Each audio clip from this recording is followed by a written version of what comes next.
Hello guys, இன்றைக்கி நம்ம வீடியோவில் வீட்லேயே நெய் எப்படி செய்யலாம் அப்படின்றத பற்றி தான் பார்க்க போகிறோம். அதுக்கு நான் பாலாடை எடுத்து வச்சுருக்கிறேன். இது டெய்லி மாட்டுப்பால் வீட்டுக்கு வாங்குகிறோம், அதுலேருந்து எடுத்து வச்சுதுங்க. ஒரு 2 பாத்திரத்தில் ஐஸ் க்யூப் போட்டு ஐஸ் தண்ணி எடுத்து வச்சுருக்கிறேன். இப்போ இந்த பாலாடையை கொஞ்சம் கொஞ்சமாக ஜாரில் சேர்த்து கொஞ்சமாக ஐஸ் க்யூப்ஸ் போட்டு நல்லா அரைச்சி எடுத்துக்கணும். இங்கே பாருங்கள், இது இப்படி அரைச்ச உடனே வெண்ணெய்லாம் நம்மளுக்கு தனியாக வந்துருச்சு. இது அப்படியே எடுத்து இந்த சில் வாட்டரில் போட்டுக்கணும். இதே மாதிரி ஒரு பேட்சாக அரைச்சி எடுத்துக்கணும். அவ்வளோதாங்க. இங்கே பாருங்கள், இதிலேருந்து எடுத்து இன்னொரு தண்ணி வச்சுருக்கிறேன், இதுலேயும் போட்டு நல்லா வாஷ் பண்ணி எடுத்துக்கணும். அவ்வளோதாங்க. இதை அப்படியே எடுத்து நல்லா தண்ணி வடிகட்டிட்டு இந்த கடாயில் போட்டுக்கணும்.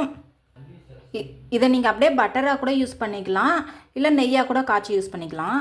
ஸ்டவ் ஆன் பண்ணிவிட்டு இது இப்படியே கிண்டி விட்டுக்கிட்டே இருக்கணும். பாருங்கள், அந்த பட்டர் நல்லா எல்லாமே கரைஞ்ச உடனே இந்த ஸ்டேஜில் இருக்கும். இங்கே பாருங்கள், இதுதான் செகண்ட் ஸ்டேஜ். இந்த நுரெல்லாம் கொதிக்கிறது அடங்கணும். அவ்வளோதாங்க, சூப்பரான நெய் ரெடி ஆகிடுச்சு. இப்போ இதில் கொஞ்சமாக முருங்கைக்கீரை போட்டுக்கணும். போட்டுட்டு நல்லா கிண்டி விட்டுறணும். அவ்வளோதாங்க. இது நல்லா ஆறின உடனே ஒரு பாட்டிலில் ஊற்றி வச்சுக்கோங்க. உங்கள் குழந்தைங்களுக்கு நீங்கள் உங்கள் கையாலேயே நெய் செஞ்சு கொடுத்தா எவ்வளோ நல்லாயிருக்குங்க. இந்த வீடியோ பிடிச்சிருந்துச்சுன்னா லைக் பண்ணுங்கள், ஷேர் பண்ணுங்கள், கமெண்ட் பண்ணுங்கள், மறக்காமல் சப்ஸ்கிரைப் பண்ணிடுங்க. பாய்.